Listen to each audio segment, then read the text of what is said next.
Around the World in 80 Days by Jules Verne, as read to you by me, Mars.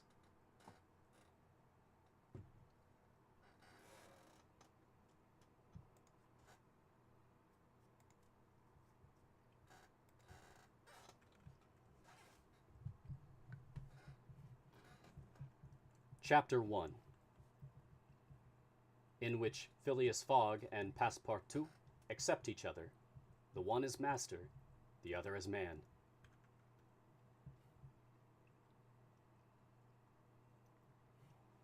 Mr. Phileas Fogg lived, in 1872, at number 7 Savile Row, Burlington Gardens, the house in which Sheridan died in 1814. He was one of the most noticeable members of the Reform Club, though he seemed always to avoid attracting attention, an enigmatical personage about whom little was known, except that he was a polished man of the world. People said that he resembled Byron, at least that his head was Byronic, but he was a bearded, tranquil Byron, who might live on 1,000 years without growing old. Certainly an Englishman, it was more doubtful whether Phileas Fogg was a Londoner. He was never seen on 'Change, nor at the bank, nor in the counting rooms of the City. No ships ever came into London docks of which he was the owner. He had no public employment. He had never been entered at any of the Inns of Court, either at the Temple, or Lincoln's Inn, or Gray's Inn, nor had his voice ever resounded in the Court of Chancery, or in the Exchequer, or the Queen's Bench, or the ecclesiastical courts. He certainly was not a manufacturer, nor was he a merchant, or a gentleman farmer. His name was strange to the scientific and learned societies, and he never was known to take part in the sage deliberations of the Royal Institution, or the London Institution, the Artisans' Association, or the Institution of Arts and Sciences. He belonged, in fact, to none of the numerous societies which swarm in the English capital, from the harmonic to that of the entomologists, founded mainly for the purpose of abolishing pernicious insects. Phileas Fogg was a member of the Reform, and that was all. The way in which he got admission to this exclusive club was simple enough. He was recommended by the Barings, with whom he had an open credit. His checks were regularly paid at sight from his account current, which was always flush. Was Phileas Fogg rich? Undoubtedly. But those who knew him best could not imagine how he had made his fortune. And Mr. Fogg was the last person to whom to apply for the information. He was not lavish, nor, on the contrary, avaricious, for whenever he knew that money was needed for a noble, useful, or benevolent purpose, he supplied it quietly, and sometimes anonymously. He was, in short, the least communicative of men. He talked very little, and seemed all the more mysterious for his taciturn manner. His daily habits were quite open to observation, but whatever he did was so exactly the same thing that he had always done before that the wits of the curious were fairly puzzled. Had he traveled? It was likely, for no one seemed to know the world more familiarly. There was no spot so secluded that he did not appear to have an intimate acquaintance with it. He often corrected, with a few clear words, the 1,000 conjectures advanced by members of the club as to lost and unheard-of travelers, pointing out the true probabilities, and seeming as if gifted with a sort of second sight, so often did events justify his predictions. He must have traveled everywhere, at least in the spirit. It was at least certain that Phileas Fogg had not absented himself from London for many years.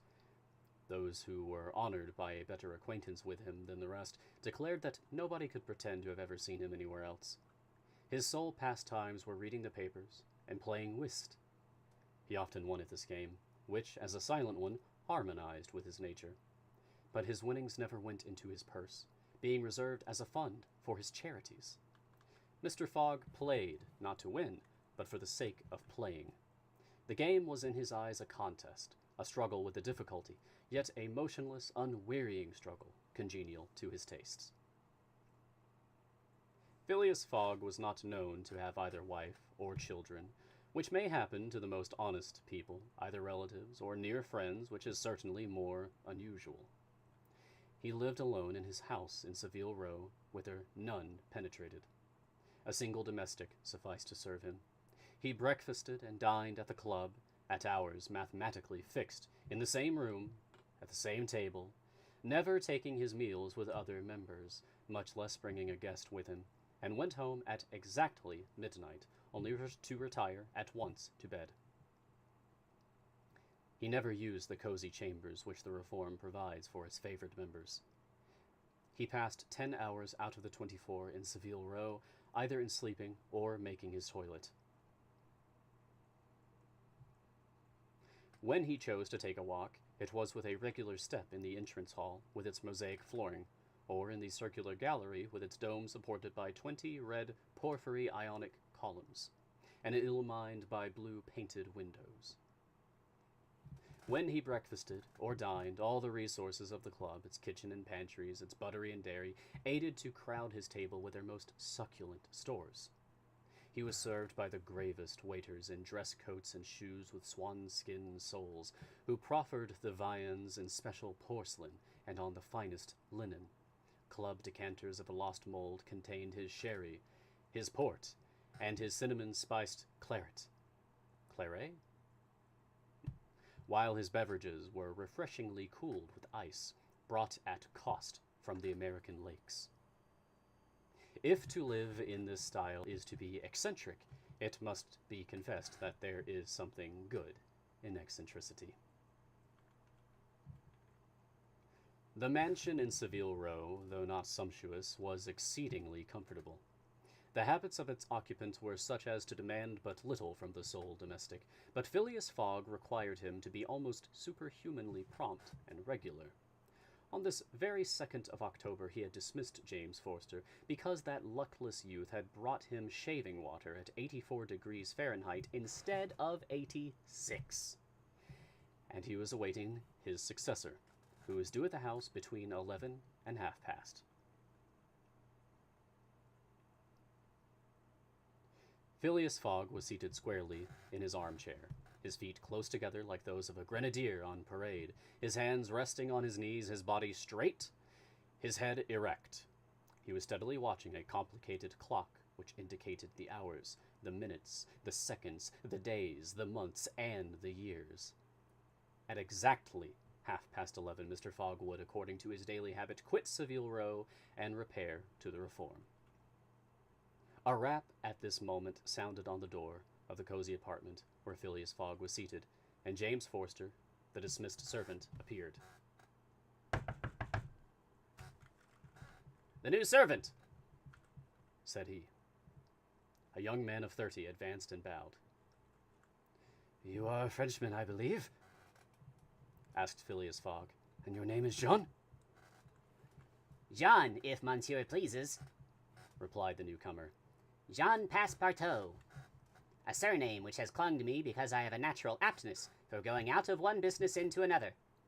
I believe I'm honest, monsieur, but to be outspoken, I've had several trades. I've been an itinerant singer, a circus rider, when I used to vault like Leotard and dance on a rope like Blondine. Then I got to be a professor of gymnastics so as to make better use of my talents, and then I was a sergeant fireman at Paris and assisted at many a big fire. But I quitted France 5 years ago, and wishing to taste the sweets of domestic life, took service as a valet here in England. Finding myself out of place and hearing that Monsieur Phileas Fogg was the most exact and settled gentleman in the United Kingdom, I have come to Monsieur in the hope of living with him a tranquil life and forgetting even the name of Passepartout." "Passepartout suits me," responded Mr. Fogg. "You are well recommended to me. I hear a good report of you. You know my conditions." "Yes, monsieur." "Good! What time is it?" 22 minutes after 11, returned Passepartout, drawing an enormous silver watch from the depths of his pocket. "You are too slow," said Mr. Fogg. "Pardon me, monsieur. It is impossible." "You are 4 minutes too slow. No matter. It's enough to mention the error. Now, from this moment, 29 minutes after 11 a.m., this Wednesday, 2nd October, you are in my service." Phileas Fogg got up, took his hat in his left hand, put it on his head with an automatic motion, and went off without a word. Passepartout heard the street door shut once. It was his new master going out. He heard it shut again.